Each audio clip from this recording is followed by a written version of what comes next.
Right,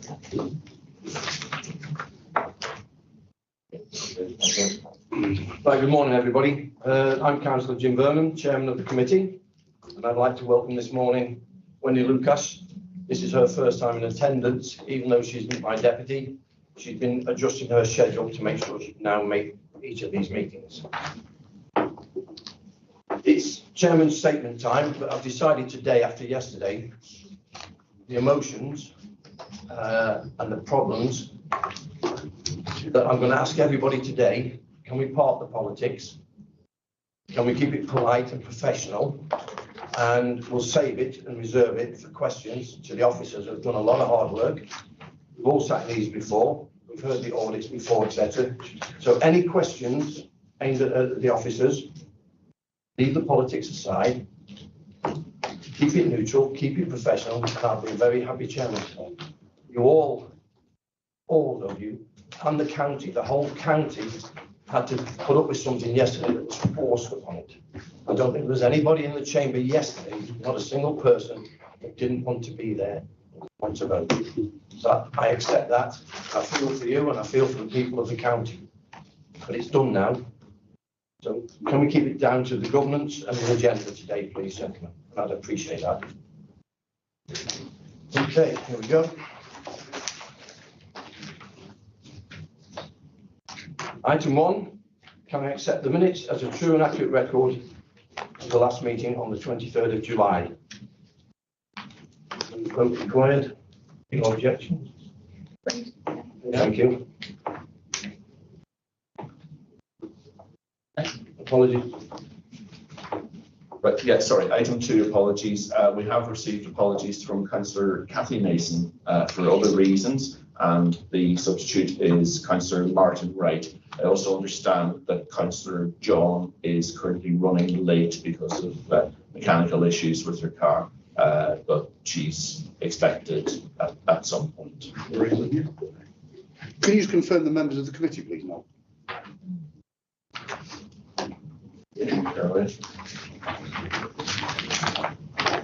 So it's Councillors Vernon, Lukacs, Adams, Adeoke, Carr, Neil Clark, Hannah John, Bruce Lawton, Cathy Mason, Stephen Pearson, James Walker. Thank you. Thank you very much. If any councillor or officer has any interest on... So there are some people absent that we've not received. We've not received apologies for Gurley then? Councillor Girl. No apologies for Gurley. No. Thank you.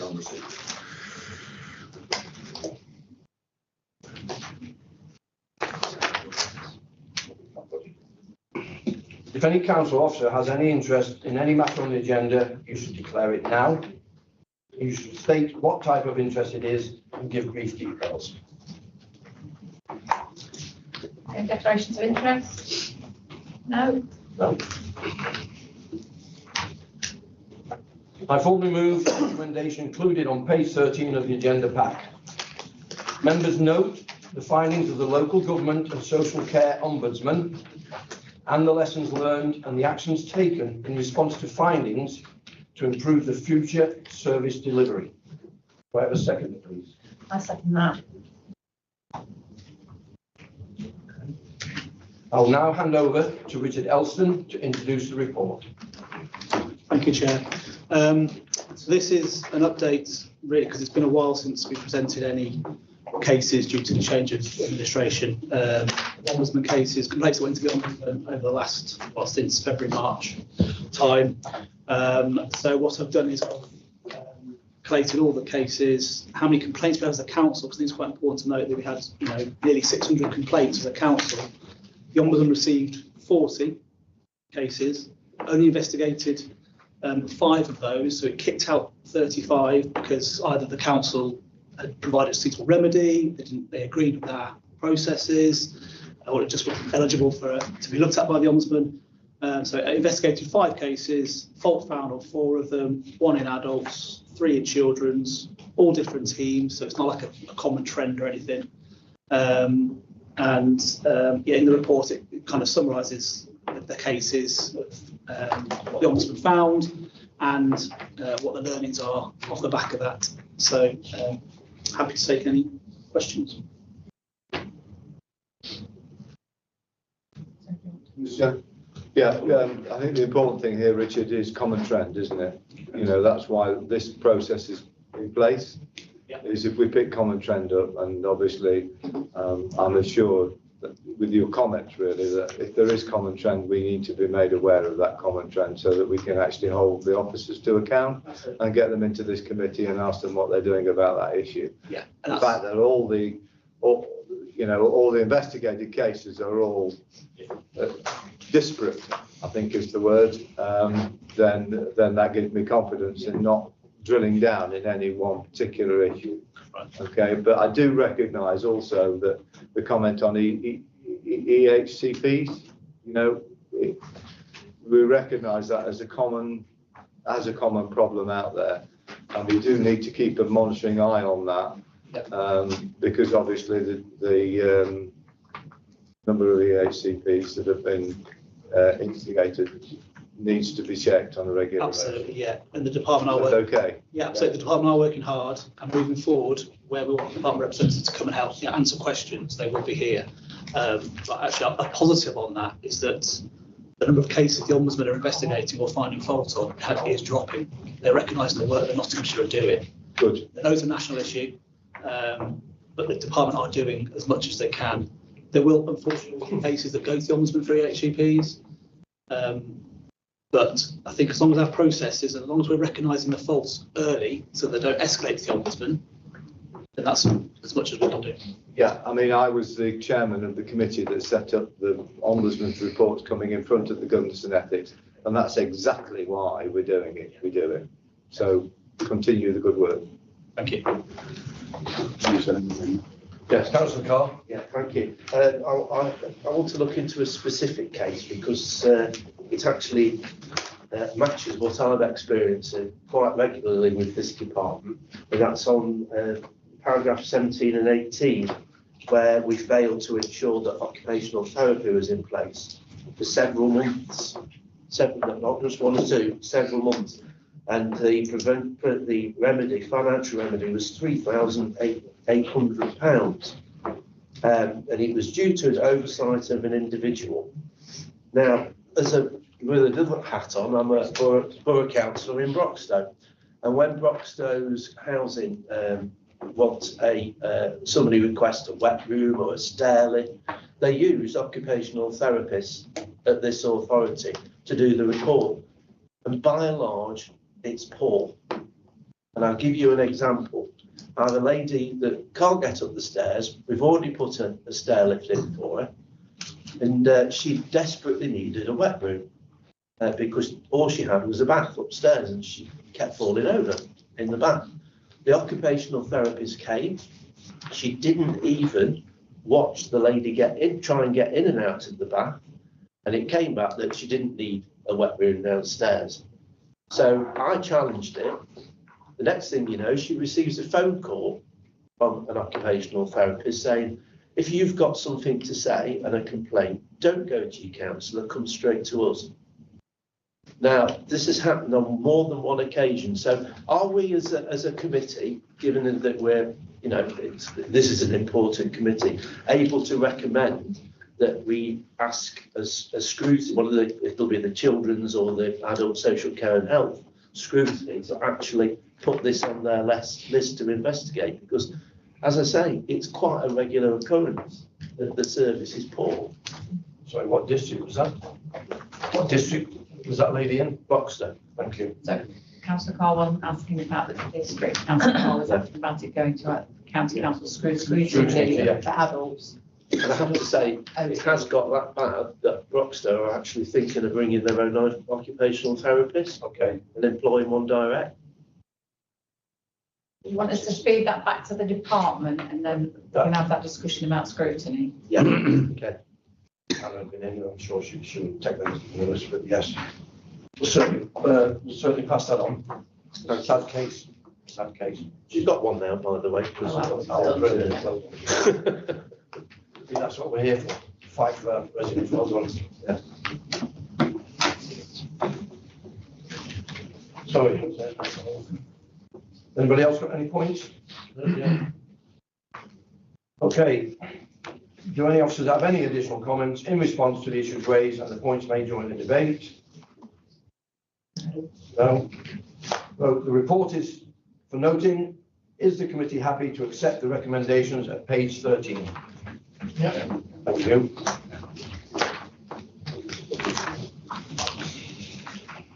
Update on the use of resources by the councillors. Everyone. I formally move the recommendations included on page 17 of the agenda pack to 1. Note the relevant resources expenditure for the period April 24 to March 25, as detailed in Appendix B to the report. 2. Consider whether there are any further actions required in respect of specific items of expenditure in line with the councillor and co-opted member protocol for the use of resources. Do I have a seconder, please? I'll second that. I'll now hand over to Marge Toward and to Keith Ford to introduce the report. I think it's Keith. Keith? Thank you very much. I'm delegating. That's good. So this is the usual annual update that we bring to the committee, and it basically it tends to cover the thing about printing and photocopying costs, and the other thing that we do look at based on whatever the committee has raised previously as an issue that might warrant some further focus. So previously we have had the ongoing issue about calls when using mobile devices abroad, and it tended to be an issue where members were inadvertently running up charges despite trying to work with ICT to get all the necessary checks and balances in place. We do see we were hitting an issue with sort of maritime internet was the big issue at the time, and it's I'm really pleased to be able to report back. So one of the things that we had pointed out was we were due to have a new contract with the calls, and a different approach whereby there would be an automatic block and members had to speak with ICT to get block lifted on a temporary basis. And as you can see at paragraph 12 of the report, that seems to have worked. We don't seem to have incurred any additional charges in the period since we've had the new contract in place.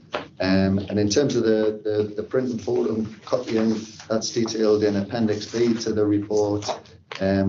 I think it's worth underlining. Obviously, ruling group members are the ones that are listed in there, the ruling group at that time, and I think that would probably be understandable in terms of the fact that in a cabinet member role, you're more likely to be hit with a lot of papers both from the departments and from ourselves as well. So it's all laid out there. I'm more than happy to answer any questions if members have any on anything that's. I'd like to invite views and questions from the members, please. Councillor Carla. Why on earth would a councillor want to take my student on a cruise? When I go on a cruise, I just leave it at home. I do reference the councillor's willingness to do it, so we don't force it. We're going back. Colin Bromfield. That's where we're going. Was I a question or was it a comment? An observation. It was a disbelief question. He's dead, God rest his soul. Oh. Councillor Lawton. Yeah, if I may, Mr. Chairman, this was a monitoring system which was set up and put in place because it was found that individual councillors were not abusing the system, but they were overusing the printing system. I think it's the way to put it politely. And we set this, Keith, 5 years ago, is it now? 6 years ago? It was under my tutelage, wasn't it, when we set it up? And no doubt, going through the process, it solved the issue, completely solved it. Overnight, it finished. And so what we did worked. I'm not, and that's to your credit, Keith. You set it all up. All I did was usual thing as politicians, set the policy and ask the officer to do the delivery, and you delivered it. And that is to your credit. But if I may, Mr. Chairman, I do believe now, because it's about 5 years ago now, that there's never been a councillor who has, in inverted commas, abused the system. That I believe that we should trust the councillors to be able to operate the system without being monitored to do that. And the reason why I'm saying this is because, and the officers, obviously, I know it takes not an inordinate amount of time, but it's a job. You know, it is a job monitoring the system. So I'd like to change the recommendation, if I can, Mr. Chairman, to reflect that really, that issue, and that this committee recognises the importance of monitoring the use of resources, and suspends the process.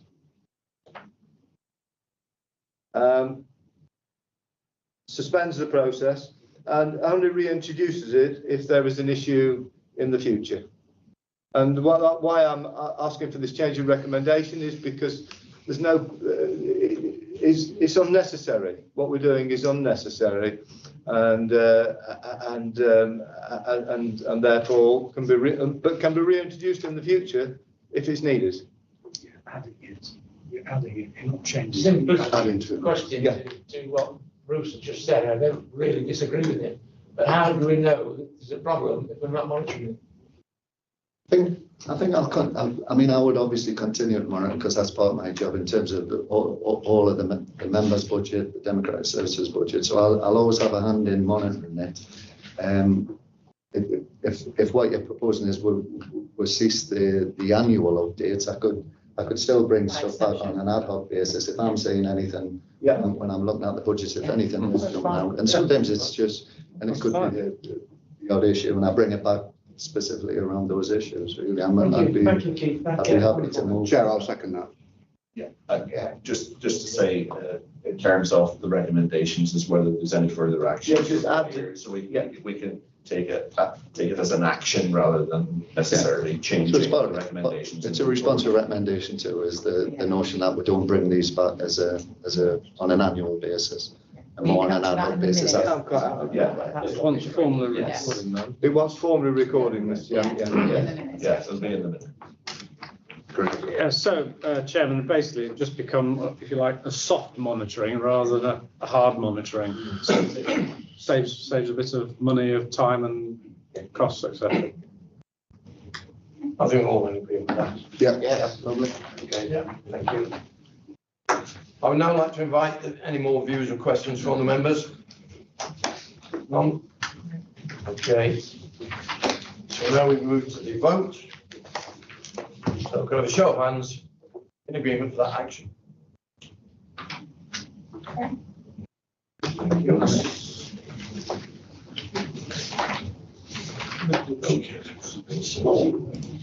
small bit. Sensible. Okay, use of the Councillors' Divisional Fund, the CDF, previous members, I believe. I formally move that the recommendations on page 31 of the agenda pack, that the CDF expenditure for the period the 1st of April 24 to the 31st of March 25, as detailed at Appendix B to the report, be noted, and the outcomes of the annual audit and the additional monitoring process for 24-25 be reported to a future meeting of the committee. Do I have a second, please? I'll second that. Thank you. I'll hand over again to Marge unless she's delegating again. I'm delegating again. Thank you. So again, this is the annual update that we'll bring. On this occasion, we haven't done the small audit that we wouldn't have ordinarily filled into this paper, but we're waiting for a new chair to be appointed and to work with them in terms of the focus of that audit. We have had a word with the chairman about that, so that audit is now in process, and the plan is hopefully to bring it to the next meeting of the committee. We're also doing the stuff which the committee agreed in previous meetings around that additional monitoring for some of the areas of potential weakness in the scheme, which were highlighted by the internal audit that we had really. So the expenditure is as it was basically for the previous financial year. I've included the policy and the guidance again, especially for new members, just to see it really. I think we did some really helpful induction training around it, and it does feel as if the electronic system is helping to guide members as well, and ensuring that we're able to tick all the boxes and give the members themselves when they're seeking to fund organisation a few pointers and their assurance really. So when they're given the money, they're a bit more assured that it's going to a worthwhile cause and it's a good use of the council's money as well. So all of the details of the previous expenditure is in Appendix B. The policy itself is in Appendix C. Anybody has any questions, again, I'm more than happy to. We've been to who's confidence. You go first, Steve. Sorry. Yeah, if I may, just really a comment. As a new member, I find this very useful information. It's quite interesting to know the sort of things that money is being spent on through the CDF. So I do appreciate the report. Yeah, although small amounts, it is important. Yeah. And more than anything else, it gives us an overview of what's happening. Yeah, and other organisations in my patch have been very happy to get even quite small amounts of money. So yeah. Football seems to come out pretty well as well, doesn't it? Councillor Clark. Thanks, Chairman. I might be a message as well as a question for Marge. I don't know. It's a fairly minor point, but in looking through the all the different activities that are supported, and as you said, despite there being small amounts, they're quite valued by a small number of people. So no issues with that. I just wanted to just clarify, certainly in the most district councils, I think they specifically exclude running costs or repairs and maintenance support. Now, some of these do talk about running costs, and where it refers to running costs in terms of organising a specific event, no issues with that at all. But there are one or two where it just says support towards running costs, full stop. So to me, that indicates, oh, it's probably somebody's wages or somebody's rent or, printing or whatever, which to me doesn't seem to be in the spirit of what these contributions are for. But having looked in the terms of reference, it does refer to running costs, but I just wanted some clarification. Is it really the spirit that it should really be more to events rather than just ordinary running costs? I can put your mind at rest in terms of wages. What we do rule out as part of the running costs is, so it can't be wages and it can't be the actual rent of the property, other than for events or for like gathering and things like that. So what we were keen to do was make sure no organisation became dependent on the funding, so that if we stopped funding it would fail. But the committee themselves made the conscious decision to widen the scope of the scheme to allow running costs previously. So it wasn't, whereas in the past it was about specific events. Sometimes there wasn't an event there and there was a bit of to and fro. And if anything, I think it's a more transparent process to be able to say, actually, we're willing to fund running costs, but it tends to be, it's helpful to have a bit more information about what that involves. But sometimes what it does boil down to, it's basically, if it's a small organisation, they're asking for money to enable that organisation. I'm talking about a small community organisation meeting within a community centre, for example, luncheon club or something like that, really. So we'll take your point, Councillor Clark. We're always mindful of it when we look at it. If it just says running costs, our first question is to go back to the amendment and say, just be clear, we're not talking about wages, we're not talking about the actual rent of the premises, really. So I think it's a tricky balance, but I think a lot of the time, normally a member is keen to fund an organisation that knows well within their patch. When we were having to go back and say, can you hang it on a specific event? Sometimes they didn't have one in the offing, really, and they generally just wanted to see that organisation continue to do good in their patch, really, over the course of a year, really. So that was the intention, I think, of brought it out. That was members' views at the time. Councillor Carr. Yeah, new members may not be aware that when I was a new member, it was £10,000 a year. And then it went down to 5, and now it's down to 3. I could spend 10,000 still, to be honest with you. I've just had to cut the amount I give to people. However, having said that, you're absolutely right, Keith. You will get emails from people just saying, we do this, give us some money. What I would do then is go back to them and say, well, you tell me of a specific project you want me to support, and then I will look at doing that for you. And that's a tip for the new members, really. In my fact. Yeah, we've been through the training with the officers. It's a good, valid point. There's just one for myself. I mean, 2 for myself, really. Then, Yeah, no. One is I saw one on here for VIA, and for the benches, etc. Yeah. Is it not a little bit incestuous to give money to VIA? And is there not a way that they could simply they be allocated a certain percentage for such things as that, and then that leaves us the fund to put on other things? I mean, the VIA payments are basically a means to an end, really, to enable. So it tends to be for things like grit bins and stuff like that. It tends to be when we're funding them. So we do make a specific mention of those sort of payments within the schemes. We'll recognise that. So if there was another way of doing it, then I think we would have done it in a way when we're certainly not asking VIA to the cost of what is this.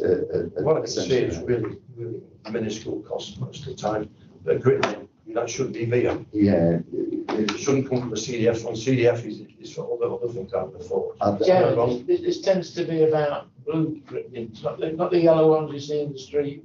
Yeah, they are. This is an extra one. It's an extra discretionary one, isn't it? Yeah, the blue ones that what I used to call community grit bins. Yeah. And you know, they have to be paid for, and residents will pay for it. So. I think basically it wouldn't happen if the members weren't funding it through this. So it's a cherry on the cake to the word. I'm just conscious. Councillor Carr points out we've gone down from 10 down to 3, and we're all itching to help the communities. Exactly. So if there's a little bit of something that somebody else could do and relieve that, I mean that could be another set of shirts for a football club. So I don't know, but I mean, Councillor Martin. Councillor Wright's more better place to me to look at that. If you get to know your district manager well, you'll not have to pay for a blue grit. Yeah. Fair comment. They've got loads of them waiting to be allocated. If you've not got a parish council, then you will have to order the grit for them separately. You may be asked to pay for that. Sometimes they won't. You won't have to pay. They'll just deliver it to your door. Yes, I was just wondering, because Honourable Councillor mentioned there that at some point in time, this comes up by 10,000. And, you know, the UK today is different. There's a lot of inflation, things have gone up quite very high. So what people can use £200 for 4 years ago, you just can't do that today. So I would propose, if possible, that we move the funding back up to maybe 5 or 10,000, you know, maybe in the subsequent years to come. Okay, it might help a lot. It will definitely. If I may, I'm surprised.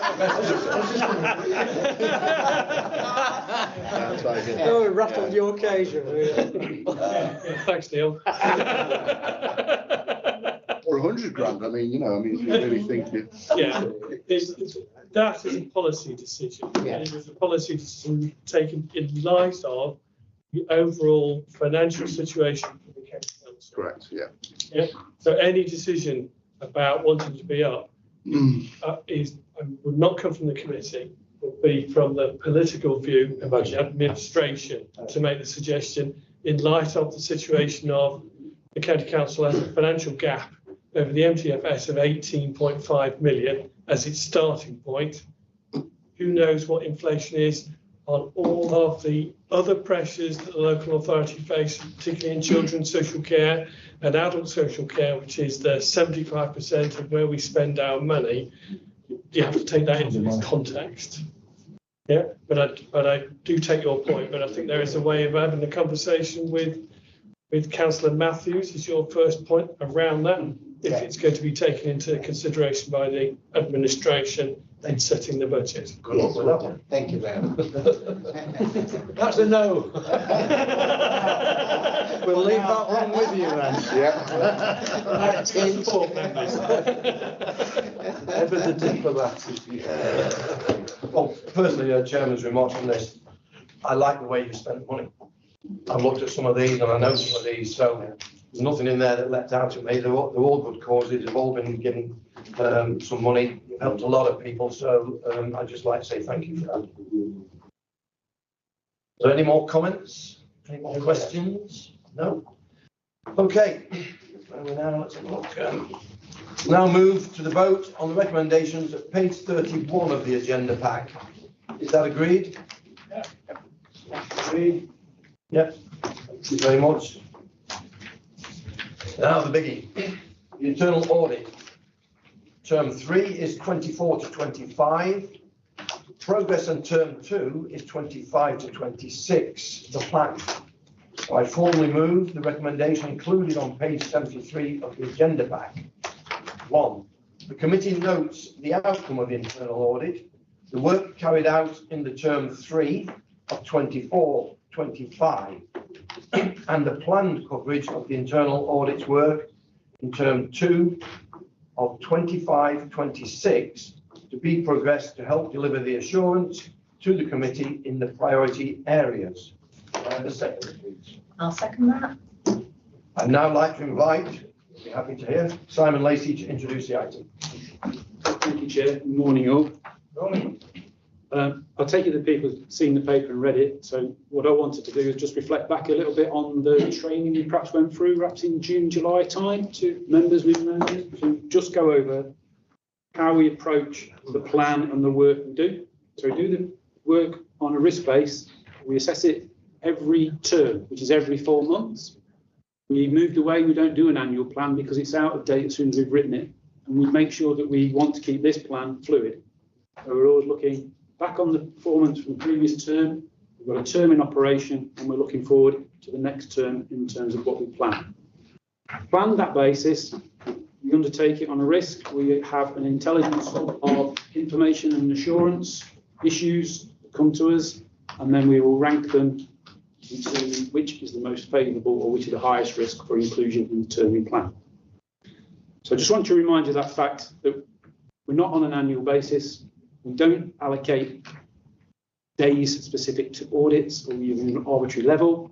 We are looking at the amount of days against the amount of jobs we put out in a term so we can keep it flexible. Some jobs will take longer than others, some will take less time, some bits will come in during the year, during the term that we've not planned for. So we've got to be able to react to it. So just taking you through the report, the first section, which looks at the internal audit work term 3. So we're now looking back a term. That term ended on the 31st of March, and it reflects on what we've done. So we take you through on those reports a number of issues on the opinions, work that was done in those particular areas, pieces of advisory work, assurance work, and counter fraud, and indeed in terms of certification. So in the first 14 paragraphs, we're looking back a term. But that's what we achieved, that's what we did. And that's sort of also reflected on the charts that are in the first appendix, which identifies that in that plan, we planned to do 227 days. We actually did 251 days. We still produced 15 jobs, and we were 1% productive. Our target for productive is around about 1, so that we are producing exactly what we want with the number of days we wanted.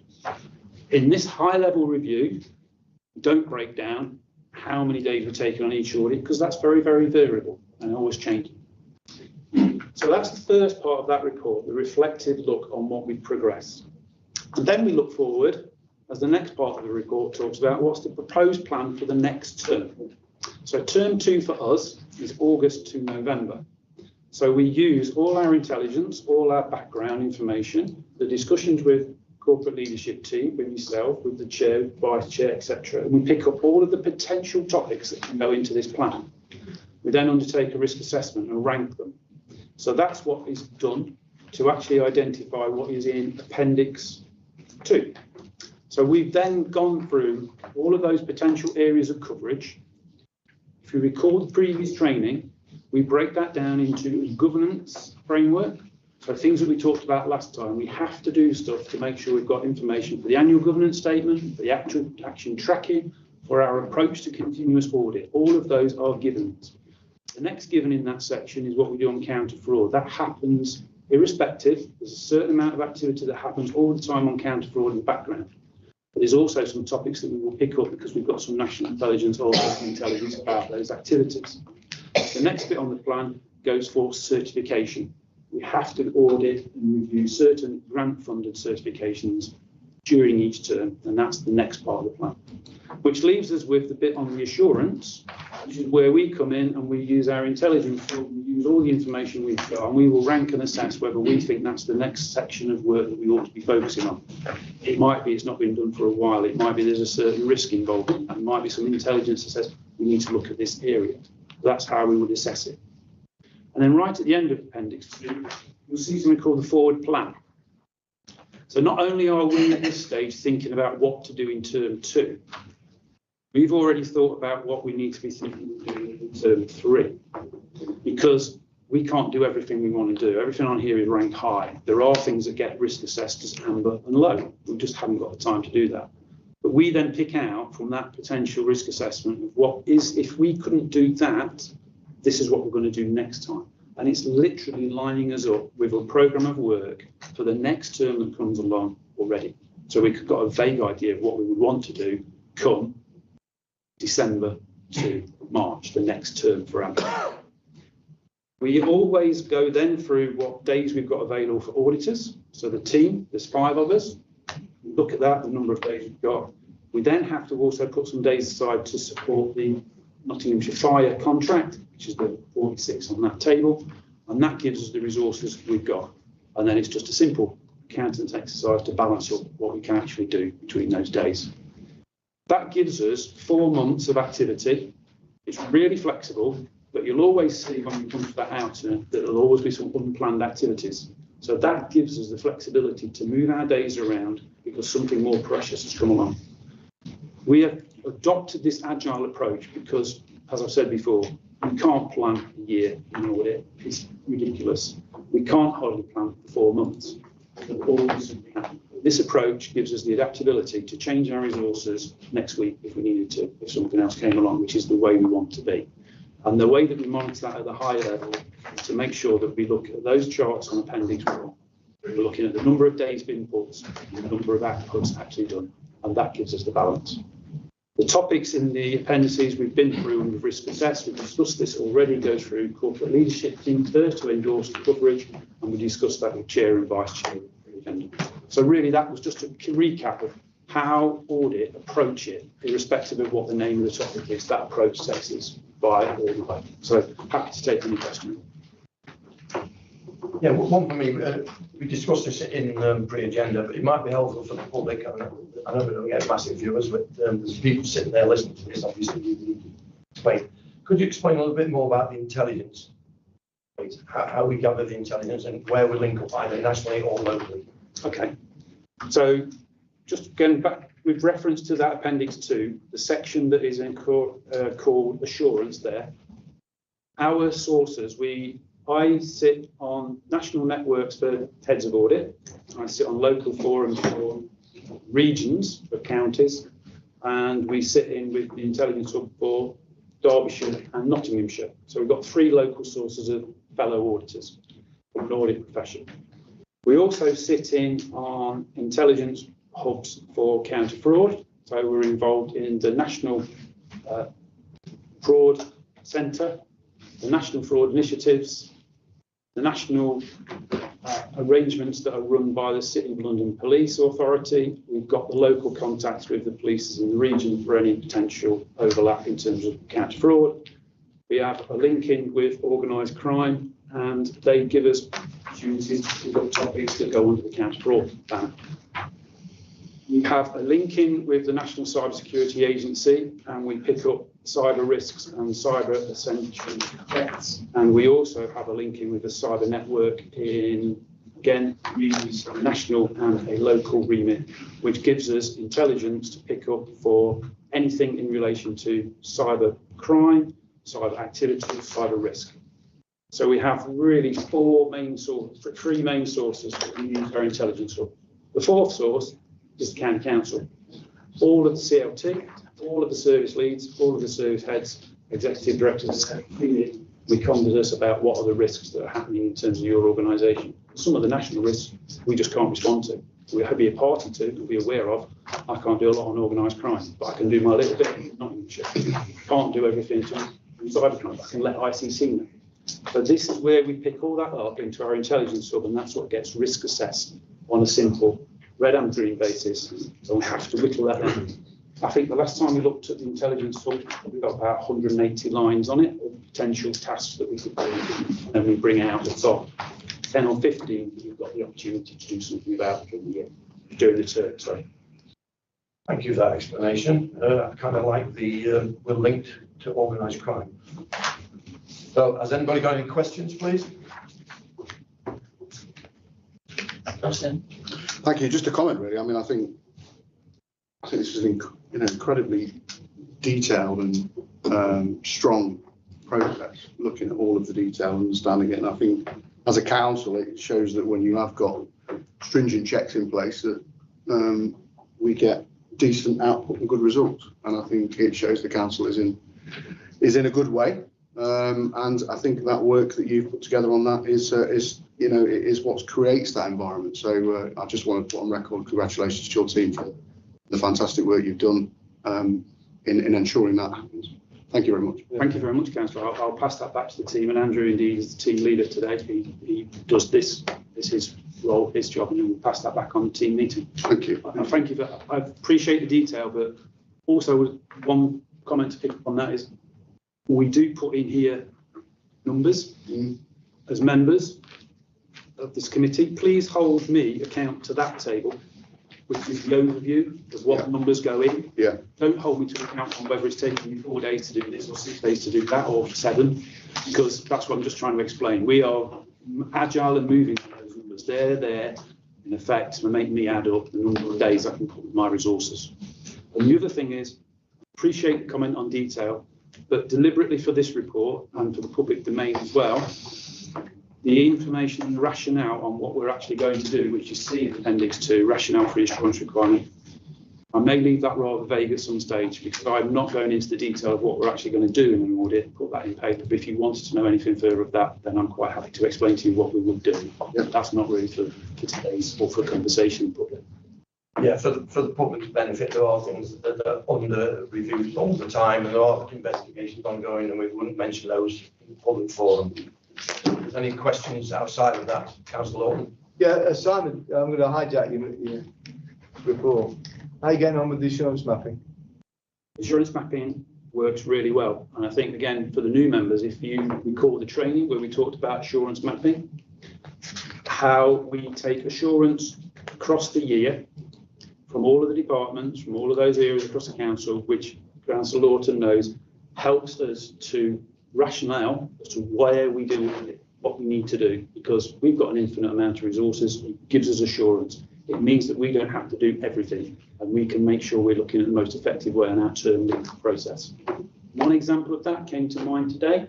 We've just talked about the Councillors Divisional Fund. We've talked about the work that Keith's team does.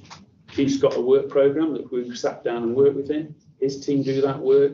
His team do that audit. His team give us the annual assurance that that's working or not.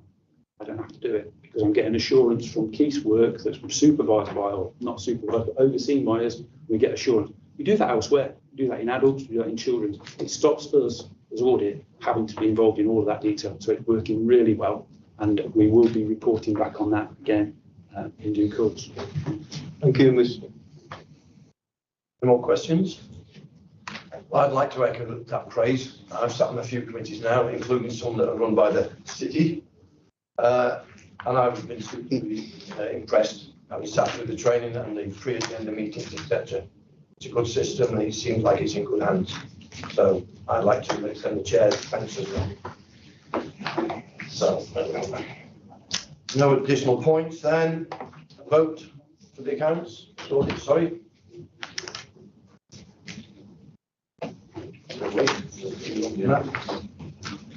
Follow for the internal audit recommendations. I formally move the recommendations included on page 86 of the agenda pack. 1.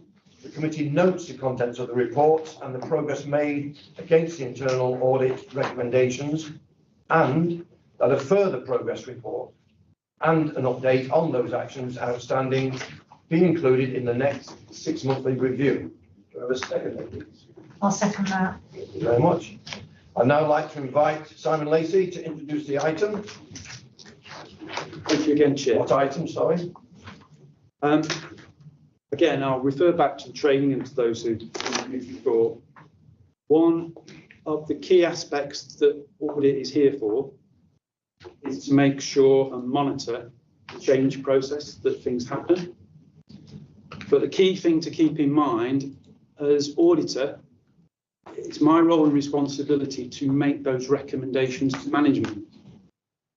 The one thing I can't do is make management do it. That's up to us collectively to do. My role ends with making that recommendation to management. And this report gives us an insight to that next step. When we make the recommendations, we will track those recommendations. Because as I've said, because we've got an agile audit approach, we don't do an audit one year and then do the same audit again next year. So I don't have the opportunity to go back and see every year if that recommendation has actually been applied. But this process does. Some of these recommendations may have been around 2 or 3 years. So I keep monitoring to make sure that that time frame is actually taking place. Some of these recommendations will take 2 or 3 years to implement because they change policy, change everything happening. But I keep ahead of that and make sure that that's happening. So because I can't repeat every audit I do each time, this report becomes pretty critical for us and for you as members to make sure that officers and management are actually doing what they said to us they were going to do. So how we approach it, every recommendation we make is prioritise either 1 or 2 per the beginning of the report. Those that are priority 1, we make sure we monitor and follow up. And that includes getting assurance from management that they've done it, and then going and testing it. Because we actually don't believe management all the time. We want to make sure they've actually done it, and we can see transactions to prove that. So we then do that, and we report on action 1 and action 2 priorities. So at the moment, you'll see, we then pick up from this report which ones we've been able to clear, which ones we've successfully said, yeah, we've been, checked it, tested it, got the assurance from management. So then you'll see that in the table there, out of 129, we've got 17 recommendations that are still work in progress. So then we give you further details of why they're work in progress, what's actually happening and how they're being developed. And in the appendix, we give that commentary and we make sure that management are doing something about implementing it. And this is the opportunity as well to start to consider, do the committee accept it? Are they happy with what management are doing? Or do actually they want to get something else from management and actually invite them to the meeting to actually explain what they're doing in more detail, perhaps, to make sure that's good. But this gives us an indication of what information I've been able to gather, whether people are doing it, and then we can hold them to account. So it opens up to you as well for any questions or queries of what you would like to do with this report. But my recommendation is we'll keep doing this every 6 months. We'll keep reporting it back to you. If you wanted any interaction between that time, then invite the relevant person and the manager who's responsible for the implementation of that recommendation to come and explain to you. And that's the discussion. So that's the approach. That's the way it is, because in effect, that gives us the way of making sure those recommendations are actually gone to the next stage in implementation. Happy to take I understand, I'm sorry. Yes, I understand it from our last conversation. This is where the strategy comes so important. We mentioned strategy, and each time that we meet, if that changes, does that require a lot of work and a lot of expense? So the strategy we work to, if you recall the training back to the audit standards, fundamentally, you've got your your global audit standards, which require that we have, for the county council, an internal audit strategy. Correct me if I'm wrong, I think our strategy runs for either 3 or 4 years. So we set a high level strategy, probably in line with the council's plan, what it wants to do, how it wants to address audit, in-house team, external advice here, help with this there, etc. So that sets the strategy. We try and do that once every 4 years because that's quite the overarching policy document. So changing that's quite, we'd have to bring that back to you as members each time to agree the change in strategy. To support that strategy, we have a charter. That's the one that we can flex. We review the charter every year. And that, again, if we want to tweak the timings or the way we report things, that's the way that we would tweak that sort of overall policy. So annually, we look at that charter, and that's the way we would make that change. If you wanted to then look at the way or the timing of this, then we probably just want to change the charter. We do this more frequently or less frequently, or we change the priorities. That will become a charter issue because it's like an operation. So we haven't changed the policy of Simon's going to do the audit work.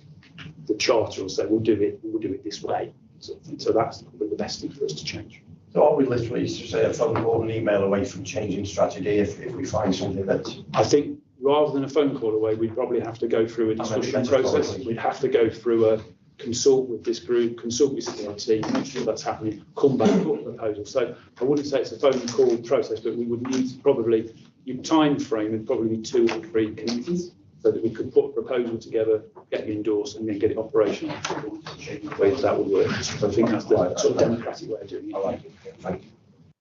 Are there any questions from anybody, please? All happy with that? Wow. Okay, so I'd like to write the members. Do any officers have any additional comments? No. So can we vote on that, please? Show of hands. Thank you. We now move to vote on the recommendation on page 86 of the agenda package. Is that agreed? Any against?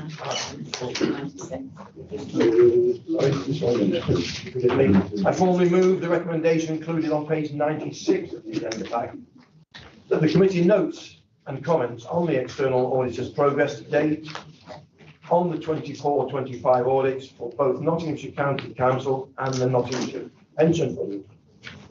Have a seconder, please. I'll second that. I'd like to invite Mark Surridge from I always get this one wrong, Forvis Mazars to introduce this item, please. Thank you. Just for a brief introduction, I'm Mark Surridge, I'm the audit partner responsible for Nottingham County Council and managing the overall relationship. The progress report sets out for you. It's really simple. There's a column that sets out a very high level summary of what our responsibilities are as your external auditor, along with a status update. If I step back and say status update message is that we're on track and continue the milestones we were expecting. And we'll be presenting a big report to you in November, which will really summarise that will have some meat really to talk about at this stage. That's it really in terms of progress. I really am happy to see any questions about the responsibilities, progress, and appreciate it. Yes, there's a few questions or comments now. Just can I ask, on page 98, there's mention of PPE valuations. Can you just explain what's involved with that and what the extent of the risk is, please? Yes. So PPE stands for property, plant and equipment. I realised we didn't say that. So it's not PPE equipment as in COVID masks or anything like that. Yeah. So if I really cut through it, in terms of the council balance sheet, I don't have the numbers ahead of me, but I'm going to say conservative guess would be there's about £1 billion worth of assets held at an accounting valuation, including, for example, we're in this building, County Hall. This building is worth several millions of pounds. To get to that valuation, there are various experts involved, valuation experts, lots of assumptions. It makes it very complicated. So as a consequence, it's complicated, spend a lot of time on that. Yeah, there's a whole, I'm happy to go further in that. No, that's helpful, thank you. Yeah, if I may, it's really easy in most cases in terms of like a house valuation, in terms of like there's lots of houses, so the states can value what the property is. It's more difficult when it comes to office accommodation. Yeah. And then it gets even more difficult when it's a school, for instance, because a school can only ever be a school. Yeah. Someone else is buying a school. And therefore the asset's going to be based or valued on a different basis. So that's why it can get more complex in terms of those valuations. So it's when you're walking away and simply it's just simple, a valuer sitting there and working out rental valuations over a period of time and saying that's what the value is. Rebuild issues. Yeah. Thank you. Just a very, very minor point. I mean, it's just serious. But it's a bit, you know, in terms of selling Nottinghamshire for the fantastic place it is. Page 97 shows a picture of a bridge. The bridge is in Brazil. I just wondered if we could maybe... It's in that's the very south of Nottingham. I wonder if we could just use Gunthorpe Bridge, considering it's heading into its centenary year in the future for all future external audit reports. Chairman, possible. Bridge is in Brazil, isn't it? It's a good looking bridge. It's an auditor's report. It's our report. We use licensed ones. We won't be using ones that are. Oh, incredibly disappointed, but thank you. So did we Google that or AI that? Correct image, sir.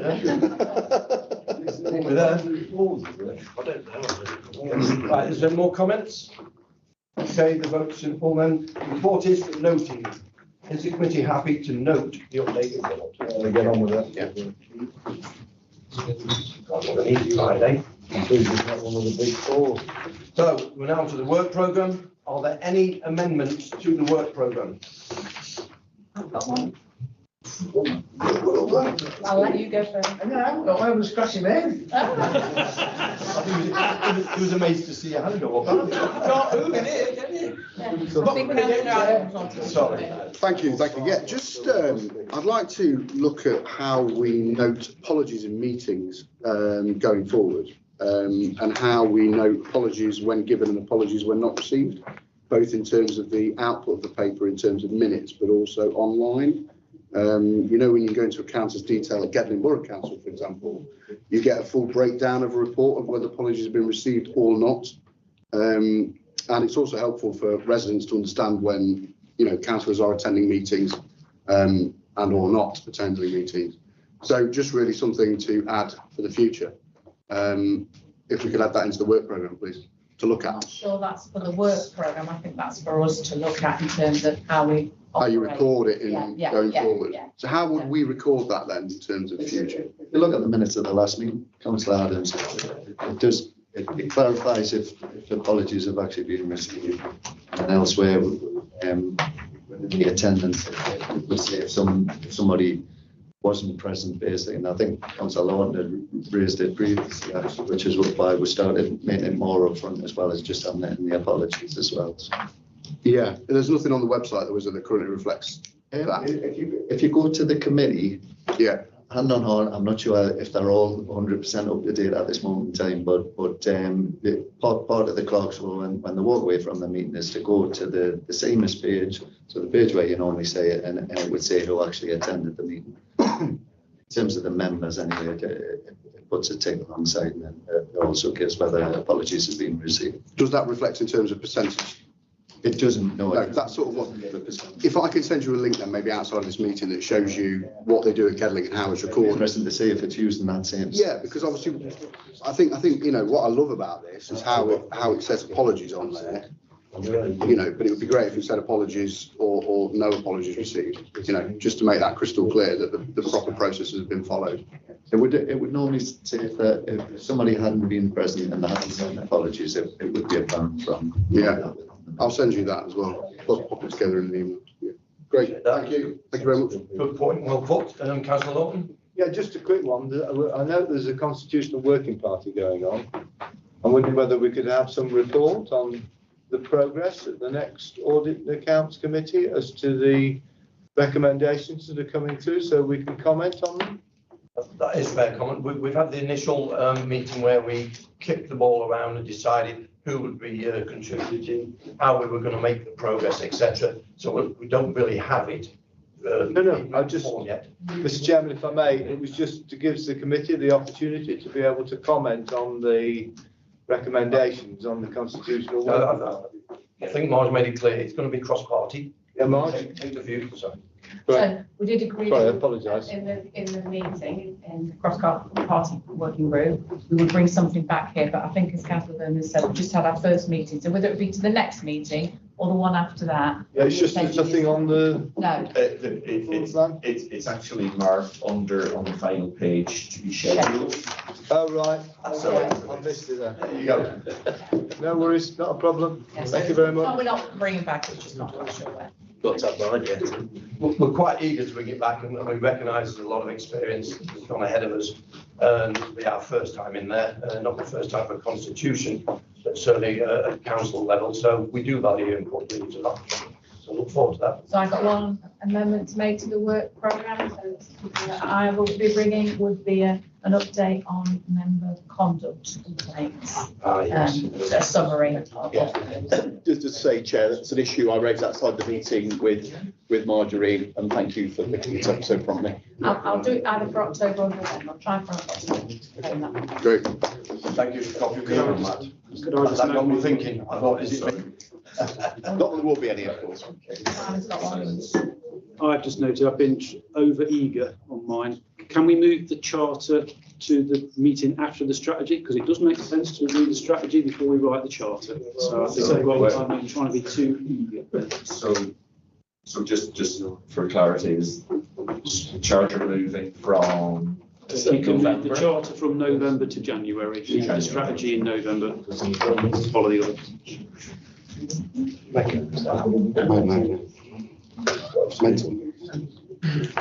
We don't have any other items, but